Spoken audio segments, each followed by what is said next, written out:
What up? This is Robert Ory. Ory, three-pointer.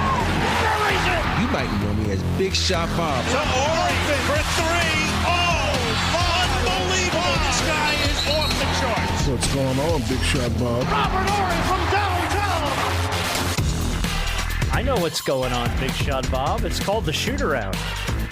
Episode 84 of our little bonus show we throw out to you on Fridays. Some topics we didn't get to on the Tuesday podcast. If you ever have a question for the Shoot-Around, and we got a bunch of them this week, just head over to Big Shot Bob Pod on X and Instagram and Facebook and all over the place.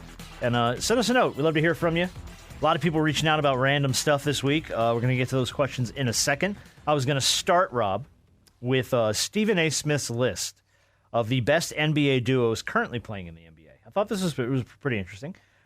He has them as a top duo in the NBA right now. Tatum and Brown in Boston. Mm-hmm. LeBron and Luka. Joker and Murray. Giannis and Dame. And Steph and Jimmy Butler made his list. Thoughts on this? Is there anybody left out there that you'd like to see on that list? Or I have a hard time qualifying Steph and Jimmy as like a top duo right now. You know what I mean? Like, I don't even put LeBron and Luka on that list right now. It's so new. Not enough. Yeah, it's so new. Not enough games yet. You know, for me, I'm out to go with Jokic and Murray out of the top duo. Okay. And I just like, because I think that's just a dynamic duo right there. You know, I know everybody says, what about Tatum and Jalen? I like them too, but I like the numbers that Jokic is putting up right now. Yeah, but I think the dynamic duo thing comes down to where both players are putting up numbers, good numbers at least. You know, well, both Brown of those guys are now. Now Murray's but come around. Yeah, now that he's come around, I'm not knocking them because they won a title, but. Well, so did Tatum and Brown. They just did it. That's what I'm saying. But even with Tatum and Brown, they're pretty consistent. Like, their numbers are pretty consistent across, for a longer period of time. True. And they won a title as well. So it's, I think you're splitting hairs, but it is what it is. When I was looked at duos, I always looked at and I think probably, Rob, this is where your brain goes, players that kind of complement each other. You know what I mean? Like Jokic and Murray, they're different players. Tatum and Brown complement each other well, but they're still very much, they play sort of a similar game. Now they play off each other very, very well, obviously. Mm-hmm. And they pick up each other's slack when one is down, the other one's outstanding, so you can't knock that. But I liked, because I was always a Shaq and Kobe guy, just from the sense of it's two different games. Positions. Two different types of players coming together to be like they were just unstoppable. So, I mean, that I think that I kind of lean toward Jokic and Murray right now just for that reason. But yeah, I think so, too, because I always look at, the best duo ever is MJ and Scottie to me. And you just look at, even though they kind of play similar positions. That's kind of a Brown-Tatum sort of. Yeah, but I think when you look at what Scottie was able to do as far as playing, 1, 2, 3, and 4, Jalen can play 1, 2, 3, Tatum 1, 2, 3. And Jordan 1, 2, 3, but I think the fact that Scottie can, move to 4, and the same way with, Jokic. I think it's just, when I think of duos, I think of that, then I think of Kobe and Shaq. So it's just so many. It's the Tatum, Brown. They're a great duo, but you must have been reading my mind, because I just don't see them as that duo that complement each other. They play off each other very well, yes, but I don't think they complement each other. Like you don't think they complement each other? I like, if one is lacking in something, and I think if you look at those guys, you can't say one does anything better than the other. They're the exact same players. For instance, you can say, okay, Kobe can't play post defense, Shaq can play post defense, MJ can't play post defense, Scottie can't play post. It's that one area on the basketball court that's been filled by that other player that the other player couldn't fill. If it makes sense. No, it doesn't make sense, yeah. But it makes sense in my mind. It's like two pieces that fill out like a whole thing. You know what I mean? Like, you're not going to see Brown or Tatum at the 4 or the 5 for that matter. Mm-hmm. You know what I mean? You're not going to see those guys playing low. Not often, at least. So I get what you're saying. Question from Corey. This is a good question. Rob, can Nico redeem himself if he goes out this summer and trades for Kevin Durant? Yeah. Can Dallas afford that? I don't think they can afford it, but I don't know. They got some Luka money they might want to spend. They got some, Yeah, they got some money. But I think what people fail to realize, they're gonna look at Nico. Nico has to do what the owners tell him to do. And so he can only go out and he can suggest things to the owners, and the owners just like yay and nay. So but if I'm Nico, I'm like, listen, I'm the one out here getting crushed, man. I need a win. Would you help me? But the idea of Durant, AD, and Kyrie Irving? Oh, that are you intrigued by following that? Season? But will Kyrie and Durant want to team up again? Is the question. Are they close? I don't know. Did they burn that bridge? I have no idea. No, I don't think they burned that bridge. Okay, well that'd be great. It was a little bit of a rocky relationship in Brooklyn. And then you got his other former teammate sitting over there in Klay Thompson. So if he's able to do that, hey, we're back, Mortimer. We're back. We're back, Mortimer. Here's the thing. I think he can redeem himself a little bit, but I don't think he can redeem himself a lot. One, because with KD, you got to kind of also, because he's getting up there in age, as dynamic as a player as he is, how long is he going to be there? What issues are you going to run into? Tops, though, right? Yeah. How healthy is he going to be? Adding on with AD, how healthy is he going to be? And then, Kyrie coming off the ACL. And that's just it. You get in a situation now where you have a big three that never play together. You know what I mean? And my the problem in Brooklyn, which is Phoenix. now the problem in Philly. And the problem in Phoenix. Right. You're absolutely right. So my thing is, we have this image in our mind about, as far as names, and you're looking at them on paper and you're like, yeah, but I'm looking at that bench and I'm seeing some of these guys on paper sitting over on that bench for an extended period of time because they're injured. The street clothes all-stars right there. With a 25-year-old Luka, you're talking about a franchise guy. And as frustrated as I get with his shot selection sometimes, it is awful sometimes. He's 25 years old. There's shots that go in for him that I go, what is he doing? Oh, it went in. Yeah. And I say that probably 20 times and watching the Lakers, you go, what is he shooting that for? Oh, okay, it went down. I just don't think for a long. That's what even said when they traded AD, they were saying, well, if everybody's healthy, the Mavericks look better right now, but for the longer period of time, the Lakers are in a better position because Luka's 25. Yeah, but you still got to add pieces to Luka. You do. You still have to add pieces, and that's harder to do than people think it is. It is, but with Dallas, you got the pressure to win right now in a Western Conference. But that's what I'm saying. You got older guys who are not only aging, but they're also injury prone. Yeah. And you in the West. Yeah. So, all right.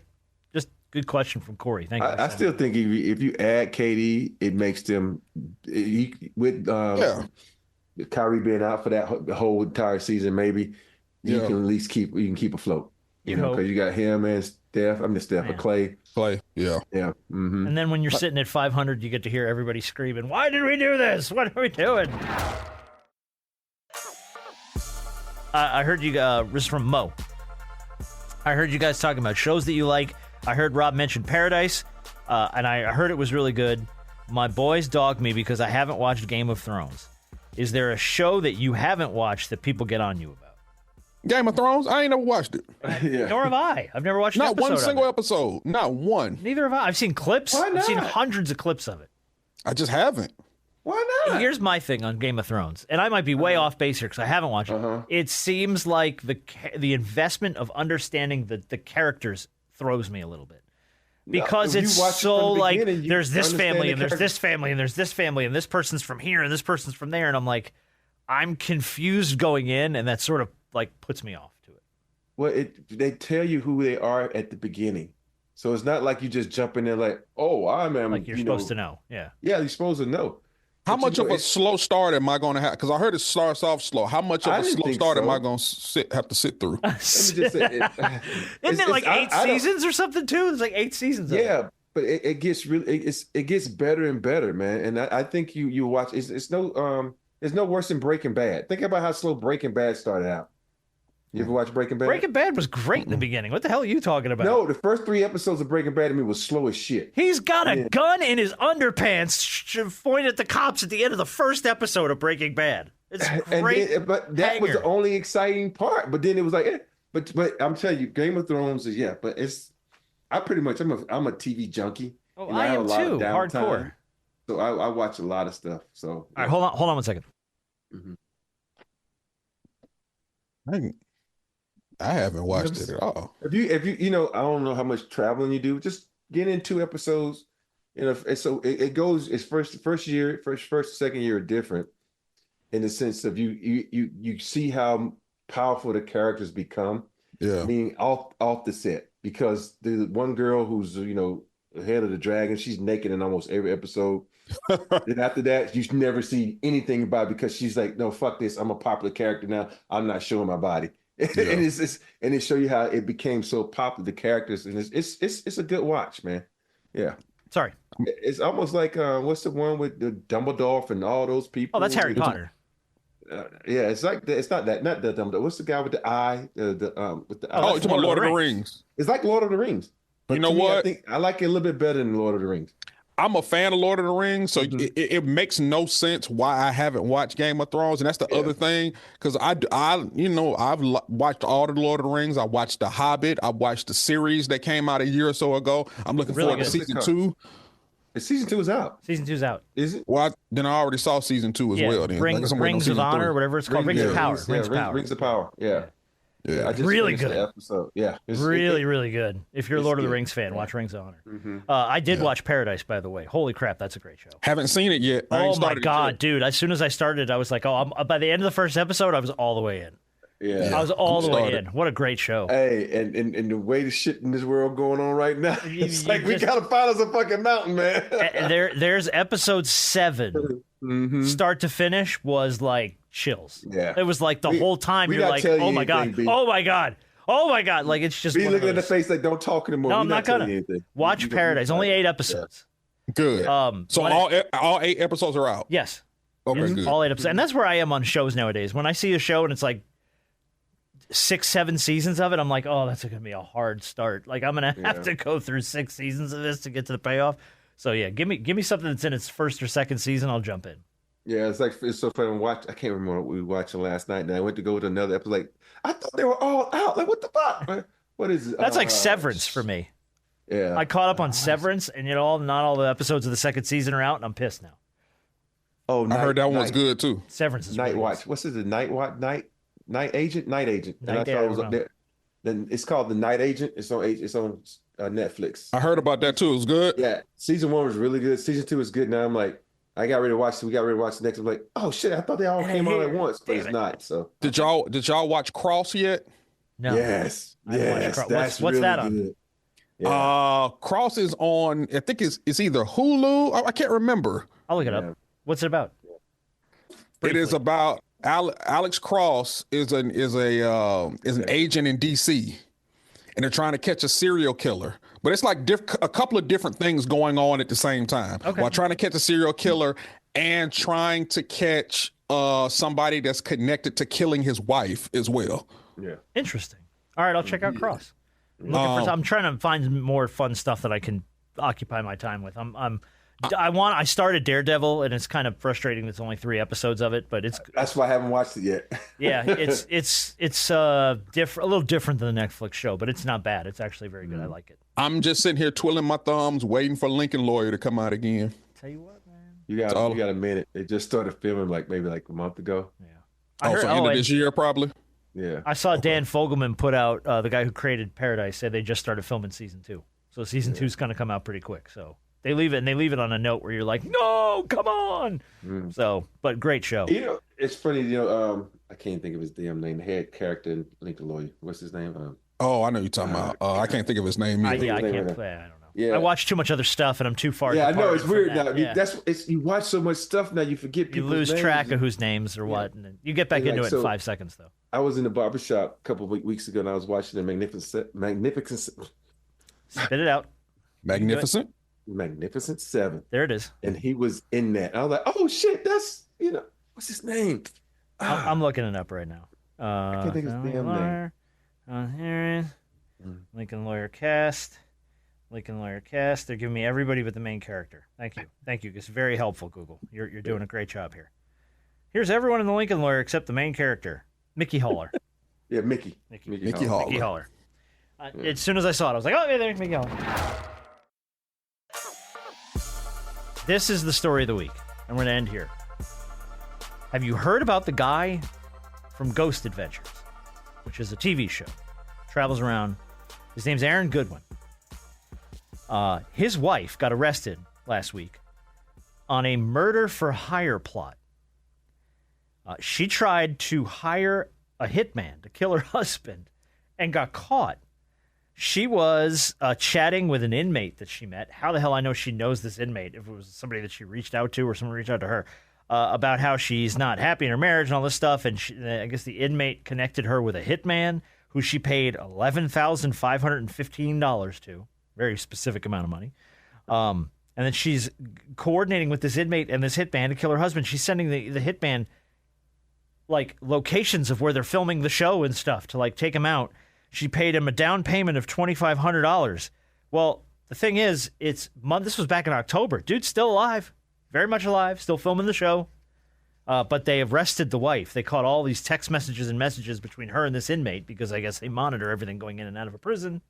And they caught her trying to get this guy to hook her up with an assassin to kill her husband for $11,000. That's crazy.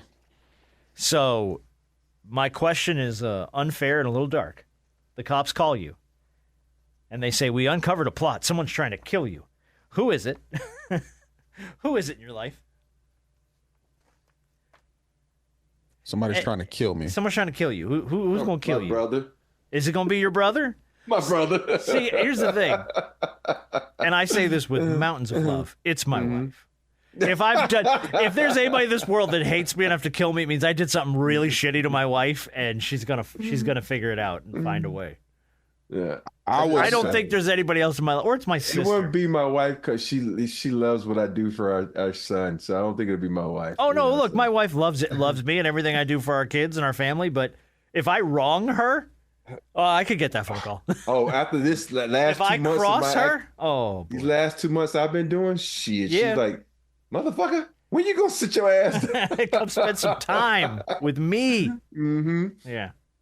if I had to guess, Everybody. probably who? Everybody. No. Is he like John Wick? Be, We're just trying to kill his ass? it would, and you said this is in your family, right? It doesn't have to be your family. If you get the call, who could you know? Like, oh yeah, I could have done something, and that's what it would ended up being. Probably one of my friends. Rob's pointing at himself. Probably. You look, man. We've known you for a long time. You got to cross some dark bridges to get Rob to a point where he's that pissed off at you. Like, it's hard to get you mad. Period. Take out a hit on somebody. Oh man, you had to do some dark shit to get Rob to take out a hit on you. It's weird that you say that. It's my mom's husband. That way he can get the house. I don't know. Wow. Hey. Wow. Mom's hubby. Coming for Rob's NBA pension.